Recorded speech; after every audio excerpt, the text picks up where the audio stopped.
Challenges سے بیان ہوتی ہیں، ڈیبیٹ سے بیان ہوتی ہیں، منبر سے راز بیان ہوتے ہیں۔ راز اور بات میں کیا فرق ہے؟ میں ایک مثال دنیا کی دوں گا اور ایک شریعت کی دوں گا۔ مثلا آپ قرآن پڑھیں تو 6666 آیتوں میں سب کا ترجمہ ہے، مگر جتنے وہ حروف ہیں جن کے لکھنے کے بعد ترجمے کی کوئی ہمت نہیں جٹا پاتا، سوچ رہے ہیں آپ میری بات کو؟ دیکھیں جس نے پورا قرآن ٹرانسلیٹ کیا، ترجمہ کیا، وہ ایک حرف کے سامنے ایک دم بھوکے آدمی کی طرح کھڑا ہے، اس کی کوئی اوقات نہیں ہے کہ وہ اس کا ترجمہ کر سکے۔ مثلا الف لام میم، آپ جتنی ترجمہ کو دیکھیں گے ہر جگہ اس کے نیچے الف لام میم لکھا ہوگا، ترجمے کی کسی کی طاقت نہیں ہے۔ اب میں نے مفسر سے پوچھا، بھائی جب تو نے اتنی بڑی کتاب کا ترجمہ کر دیا تو حرف کا کیوں نہیں کر پا رہا ہے؟ وہ جواب دے گا وہاں بات ہے، یہاں راز ہے۔ بس سمجھتے چلے جائیے گا، اللہ کا میں بہت اہم، بات کا تو ترجمہ ہو سکتا ہے مگر راز کا ترجمہ نہیں ہو سکتا۔ پھر اگر راز جاننا ہے تو اس کے پاس جانا ہوگا جس کے سینے میں راز ہے۔ سنو، رسول کے ارد گرد جتنے ہیں ممکن ہے کہ ان کے سینوں میں رسول کا علم ہو، مگر علی اور اولاد علی کے سینے میں رسول کا راز ہے۔ ٹھیک ہے؟ تو اب ہمارا جو موضوع ہے اگلے چند منٹوں تک ہم اسی پر گفتگو کریں گے کہ بات کسے کہتے ہیں اور راز کسے کہتے ہیں۔ تو پہلے ہم دیکھتے ہیں کہ دنیا میں علم جو کہا جاتا ہے کیا اصل میں وہ علم ہے؟ ہمارے ہاں شیعت میں دنیا میں جو علم کہا جاتا ہے اس کو جنرل نالج کہتے ہیں۔ یہ دنیا میں جو علم ہے نا، یہ سب ہمارے لیے کیا ہے؟ General knowledge. مثلا 50 سال کے بعد ہندوستان کے کسی کمپٹیشن میں یہ سوال آئے کہ بتاؤ دیش میں چائے بنانے والا کون سب سے بڑا آدمی ہوا؟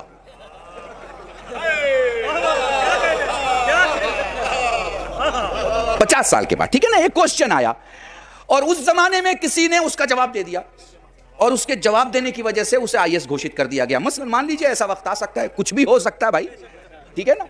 جب کچھ بھی ہو سکتا ہے تو یہ بھی ہو سکتا ہے کہ اس ٹائم کسی نے بتا دیا کہ بھائی ان کا نام یہ تھا اور یہ تھا ان کا نام، اور اتہاس میں ایسا 50 سال پہلے اسی سن میں ہوا ہے، ٹھیک ہے؟ اب کیا اگر کوئی 50 سال کے بعد بتا بھی دے کہ وہ چائے بنانے والا کون تھا تو وہ عالم تھوڑی ہو جائے گا؟ سمجھیے آپ، مثلا میں آپ سے کہوں صاحب یہ بتاؤ کہ معاویہ کی بلی کا نام کیا تھا، مثلا میں آپ سے کہوں آپ یہ بتائیے کہ یزید کے کتے کا نام کیا تھا، مثلا میں کہوں کہ اچھا فلاں صاحب کو آپ جانتے ہیں ان کے گدھے کا نام کیا تھا، ٹھیک ہے؟ اور آپ بتا بھی دیجئے، تو کیا بتانے سے آپ عالم ہو جائیں گے؟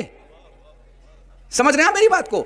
یہ بہت زیادہ اگر کسی نے اس میں حکومت کو شامل بھی کر لیا، بیت المال کا پیسہ ویسا ایڈورٹیزمنٹ کے لگ بھی گیا تو یہ بہت بہت اونچا جائے گا، تو جنرل نالج کہا جائے گا، علم نہیں کہا جائے گا۔ سمجھ رہے ہیں؟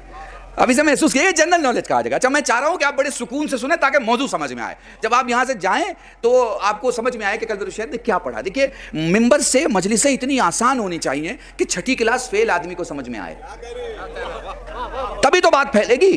ثواب کس چیز کا ہے؟ ثواب کس چیز کا؟ بات پھیلانے کا ہے۔ یہ مجلس کیا ہے؟ بات پھیلائی جا رہی ہے، سمجھ رہے ہیں؟ یہ کیا ہے؟ ہم کیا کر رہے ہیں؟ بات پھیلا رہے ہیں۔ مجلس میں کیا ہوتا ہے؟ بات پھیلائی جاتی ہے۔ بندہ بات کب پھیلائے گا؟ جب سمجھ میں آیا ہو، سمجھ میں نہیں آیا ہوگا تو جہالت پھیلائے گا۔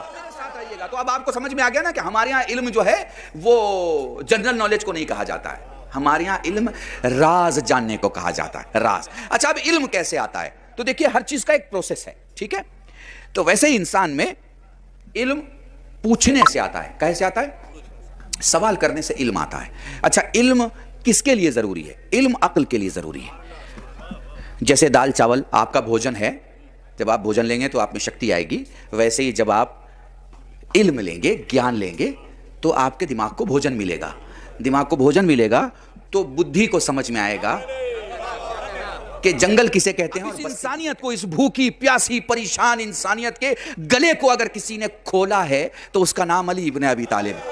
اللہ کی قسم اگر میرا مجمع سمجھا، سلامت رہے، سلامت رہیے، سلامت رہیے۔ دیکھیں اس انسانیت کو، اس بشریت کو، اس پریشان حال بشریت کو جو بہت کچھ پوچھنا چاہتی تھی، اس کی اس حالت پہ اگر کسی نے ترس کھایا ہے تو وہ صرف علی ابن ابی طالب ہے، جنہوں نے اپنے زمانے میں اعلان کیا سوال کرو مجھ سے، پوچھو مجھ سے۔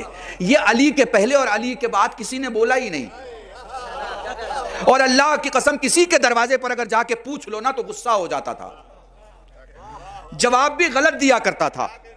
اسی لیے تو سلمان بار بار صحیح دروازے پر لایا کرتے تھے, کیونکہ حالت نہیں ہے کہ جواب دے دیں, حالت ہی نہیں ہے کہ جواب دے دیں. مگر اللہ کی قسم, علی کی 63 سال کی زندگی میں اگر کسی نے علی سے کوئی سوال کیا تو علی نے کبھی نہیں کہا کہ تھوڑے وقت بعد. پوچھنے والے نے پوچھا, ادھر جواب دیا. پوچھنے والے نے زندے کے بارے میں پوچھا, جواب دیا. مردے کے بارے میں پوچھا, جواب دیا. قبرستان کے بارے میں پوچھا, جواب دیا. ایمان کے بارے میں پوچھا, جواب دیا. قرآن کے بارے میں پوچھا, جواب دیا. انسان کے بارے میں پوچھا, جواب دیا. انبیاء کے بارے میں پوچھا, جواب دیا. اوصیاء کے بارے میں پوچھا, جواب دیا. اتقیاء کے بارے میں پوچھا, جواب دیا. صحابہ کے بارے میں پوچھا, جواب دیا. علم کے بارے میں پوچھا, جواب دیا. عرفان کے بارے میں پوچھا, جواب دیا. زمین کے بارے میں پوچھا, جواب دیا. آسمان کے بارے میں پوچھا, جواب دیا. راستوں کے بارے میں پوچھا, جواب دیا. آیتوں کے بارے میں پوچھا, جواب دیا. نظام کے بارے میں پوچھا, جواب دیا. ایمان کے بارے میں پوچھا, جواب دیا. علی سے جب سوال کیا گیا علی نے جواب دیا. ہاں یہ تو ہوا ہے.